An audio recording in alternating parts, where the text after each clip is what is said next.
Aku pertama kali mengenal Bu Surti saat pindah ke kompleks perumahan kecil di pinggiran kota. Usianya sekitar 62 tahun, tubuhnya mungil, namun matanya tajam dan suaranya penuh wibawa. Hampir setiap sore, aku melihatnya duduk di bangku teras rumah, menatap jalan sepi di depan rumahnya sambil memegang secangkir teh. Ada sesuatu di wajahnya yang sulit kutebak, campuran antara kerinduan, kebanggaan, dan sesekali penyesalan. Sejak saat itu, aku tertarik mengenal kisahnya lebih dalam. Dan Bu Surti, mungkin karena merasa nyaman bercerita padaku, mulai membuka lembaran hidupnya sedikit demi sedikit. Ia bercerita dengan nada lirih namun penuh emosi, tentang masa lalu, tentang anak yang ia besarkan seorang diri setelah suaminya meninggal, dan tentang kesalahan yang nyaris menghancurkan rumah tangga anaknya sendiri. Bima itu dulu kecilnya nggak pernah jauh dari saya, kata Bu Surti, matanya menerawang. Saya kerja siang malam biar dia bisa sekolah, biar dia nggak merasa kehilangan ayahnya. Saya pikir, saya sudah melakukan semuanya dengan benar. Namun, nada suaranya berubah ketika ia mulai bercerita tentang hari-hari setelah Bima menikah dengan Rani, seorang perempuan yang ia akui sebenarnya baik dan sopan. Tapi entah kenapa, saya selalu merasa Bima lebih memihak Rani daripada saya. Rasanya seperti direbut. Dari situ, aku mulai melihat jelas.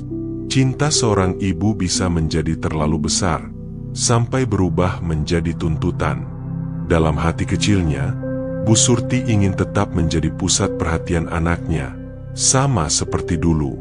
Tapi ia lupa, Bima sekarang punya keluarga kecil yang juga harus ia utamakan.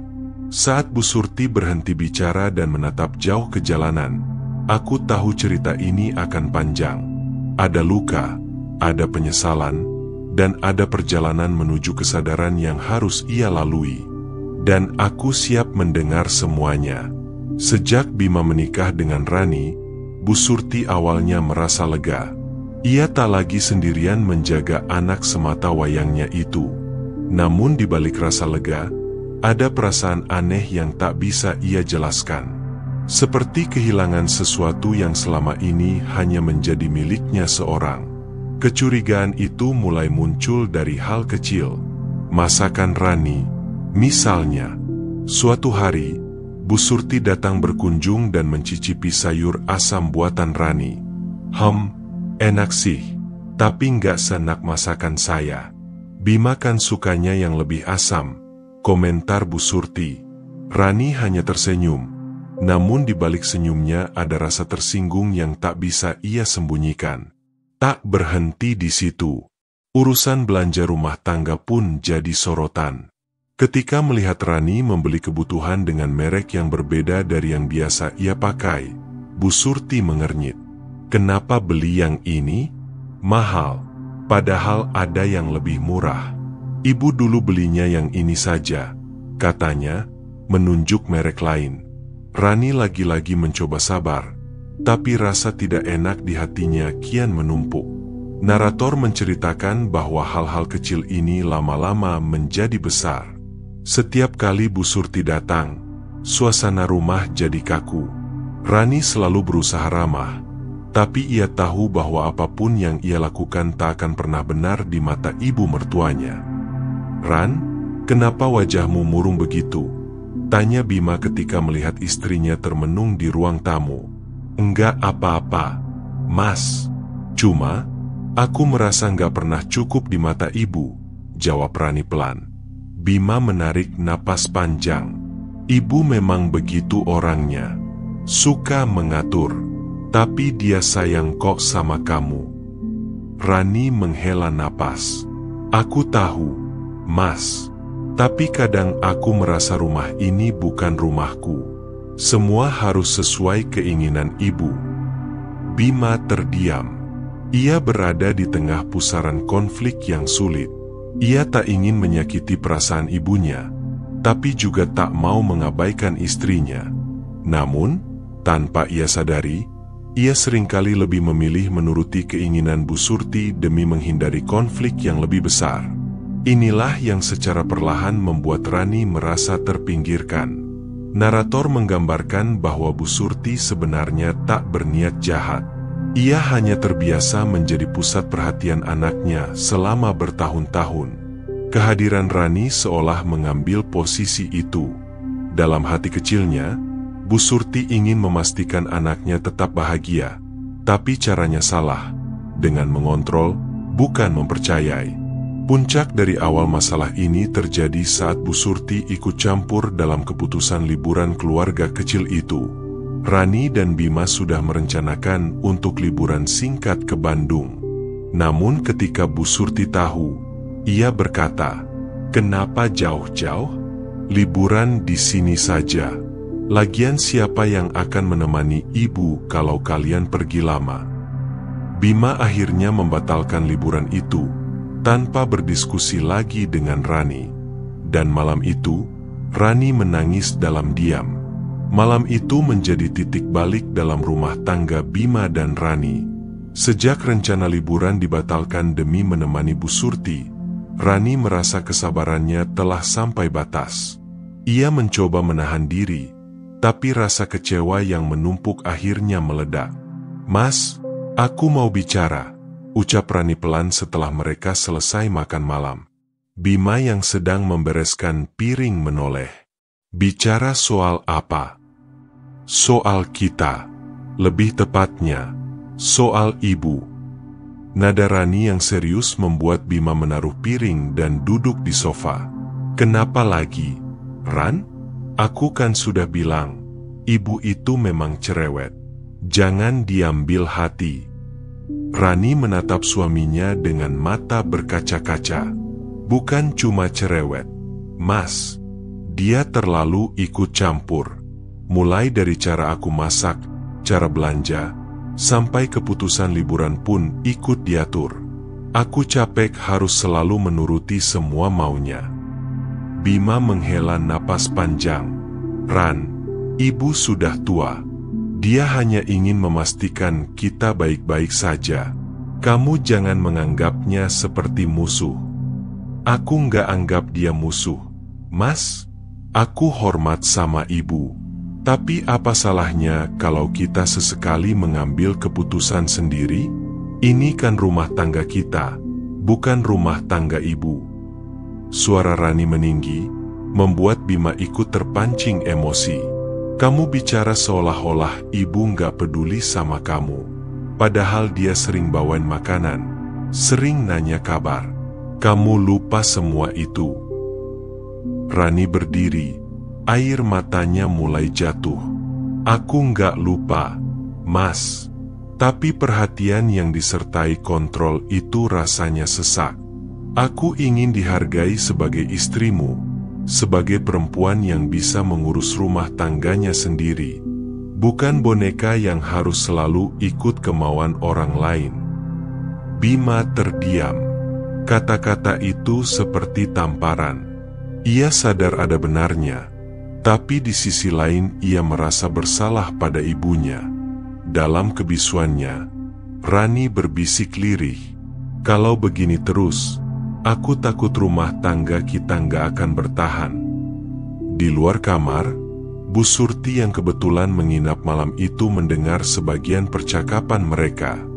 Jantungnya berdegup cepat. Ia tidak menyangka campur tangannya selama ini telah menjadi beban berat bagi menantunya. Namun, di balik rasa bersalah, ada juga ego yang masih menguasai pikirannya. "Aku hanya ingin yang terbaik untuk Bima. Kenapa Rani tidak bisa mengerti itu?" pikir Bu Surti. Tapi malam itu, untuk pertama kalinya, ia merasakan sesuatu yang jarang ia akui. Takut kehilangan. Takut kehilangan hubungan baik dengan menantu, bahkan mungkin dengan anaknya sendiri. Keesokan paginya, suasana rumah masih tegang. Rani sibuk menyiapkan sarapan tanpa banyak bicara. Bima hanya memperhatikan dalam diam. Bu Surti, yang biasanya cerewet memberi komentar, kali ini memilih diam 1000 bahasa. Setelah sarapan, Rani pamit bekerja. Begitu pintu tertutup, Bu Surti memberanikan diri berkata, "Bima, Ibu dengar sedikit pembicaraan kalian semalam." Bima menoleh cepat, wajahnya kaget. "Ibu, maaf kalau jadi mendengar hal yang tidak enak." Bu Surti menarik napas dalam. Ibu nggak nyangka ternyata sikap ibu bikin Rani merasa nggak nyaman. Tapi ibu cuma ingin bantu. Bima memegang tangan ibunya. "Aku tahu, Bu. Tapi mungkin caranya yang salah. Aku juga salah karena nggak bisa menyeimbangkan. Aku sering lebih memilih nurutin ibu daripada mencoba memahami perasaan Rani." Bu Surti menunduk. Untuk pertama kali, ia merasa benar-benar bersalah. Namun, perasaan itu belum cukup kuat untuk membuatnya segera berubah. Ia masih bertanya-tanya, "Kalau aku berhenti ikut campur, apakah Bima masih akan dekat denganku seperti dulu?" Malam itu, Bu Surti tak bisa tidur. Perkataan Rani terus terngiang di kepalanya. "Aku ingin dihargai sebagai istrimu, bukan boneka yang harus ikut kemauan orang lain."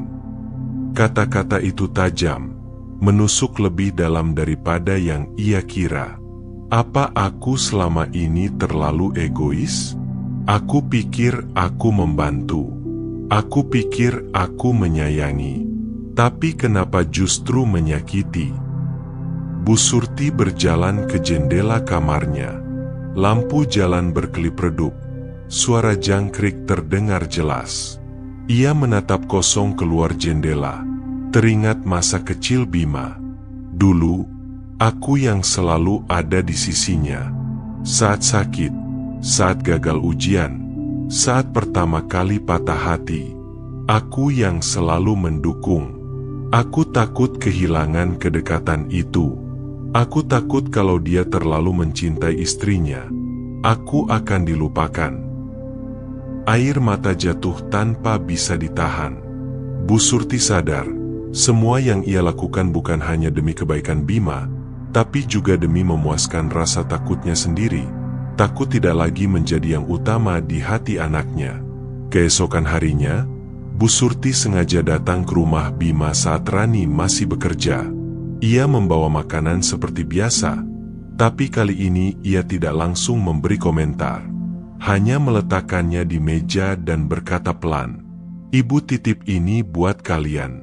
Ibu pulang dulu ya." Bima yang baru pulang dari kantor menatap heran. "Loh, Bu, nggak mau makan dulu?" Bu Surti tersenyum samar. "Nanti aja, lain kali. Ibu mau istirahat." Bima melihat sorot mata ibunya. Ada sesuatu yang berbeda. Tidak ada paksaan, tidak ada perintah. Hanya kelelahan dan kesedihan yang tersamar. Sore itu, Bu Surti bertemu dengan sahabat lamanya, Bu Wati, yang sudah lebih dulu menjadi nenek. Mereka duduk di warung kopi kecil dekat pasar. "Aku dengar rumah tangga Bima baik-baik saja?" tanya Bu Wati sambil menyeruput teh.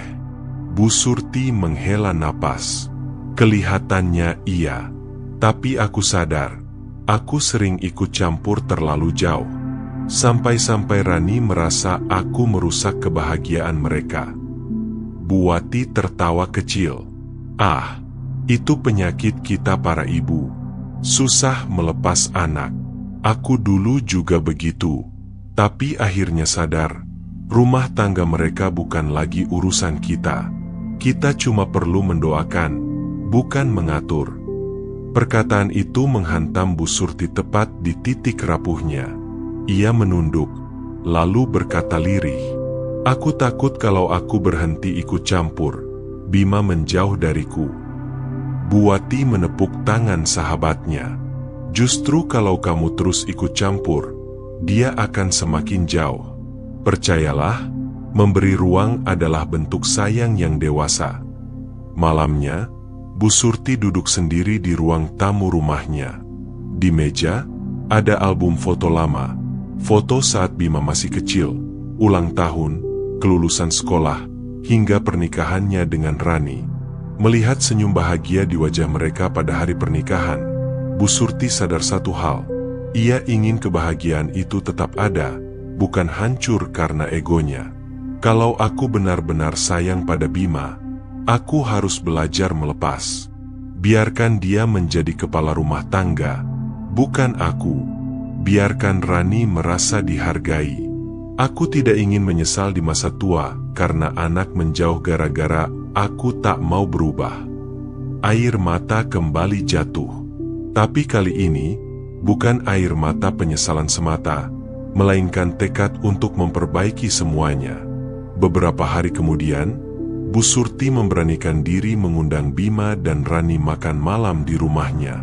Ia memasak menu favorit mereka, sop buntut dan sambal terasi, masakan yang dulu selalu membuat Bima tersenyum bahagia.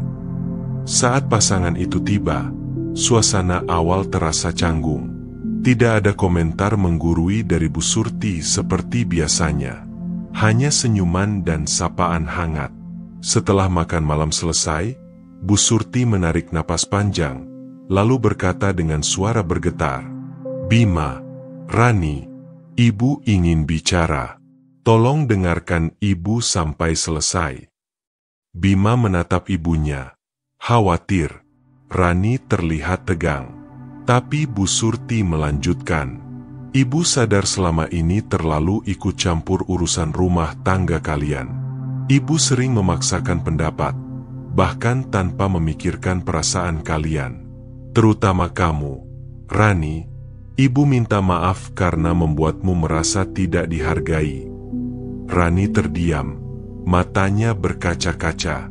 Bu Surti melanjutkan, "Ibu melakukan itu karena takut kehilangan kedekatan dengan Bima. Tapi Ibu salah. Anak yang bahagia adalah anak yang bisa memimpin rumah tangganya sendiri, bukan yang terus ditarik ke masa kecilnya." Bima mendekat, menggenggam tangan ibunya. "Bu," katanya pelan. Bu Surti tersenyum dengan air mata mengalir. "Mulai sekarang, Ibu janji memberi kalian ruang.